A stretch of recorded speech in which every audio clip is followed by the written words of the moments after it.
শনিবার গভীর রাতে কালবৈশাখী ঝড়ের তাণ্ডবে লণ্ডভণ্ড হয়ে যায় তপন ব্লকের একাধিক এলাকা। প্রবল ঝড়ে রাস্তার উপর বড় বড় গাছ ভেঙে পড়ে, ক্ষতিগ্রস্ত হয় একাধিক ইলেকট্রিক পোল এবং ছিঁড়ে যায় বিদ্যুতের তার। ফলে বিভিন্ন এলাকায় যান চলাচল ব্যাহত হওয়ার পাশাপাশি জনজীবনও বিপর্যস্ত হয়ে পড়ে।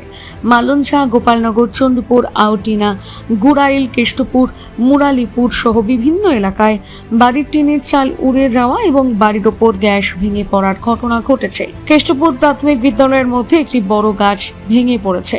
পরিস্থিতি মোকাবিলায় ব্লক প্রশাসনের তরফে টিম ক্ষতিগ্রস্ত এলাকার কাজ শুরু করেছে। পাশাপাশি ক্ষয়ক্ষতির পরিমাণ ও ত্রাণ পৌঁছে দেওয়ার কাজ চলছে। এদিকে তপনের বিধায়ক বুধরাই টুডু ক্ষতিগ্রস্তদের পাশে থাকার আশ্বাস দিয়েছেন। করেছিলাম মালদা যাব, গঙ্গারামপুরের উদ্দেশ্যে রওনা করেছিলাম। ওখানে বাইক নিয়ে গঙ্গারামপুর পর্যন্ত যাব, কিন্তু সকালবেলা এসে দেখি শুধু ধাইনগরের রাস্তা, চৌমুহনির এই যত রাস্তা আছে শুধু গাছ আর গাছ, আর লাইটের পোল ভেঙে পড়ে আছে।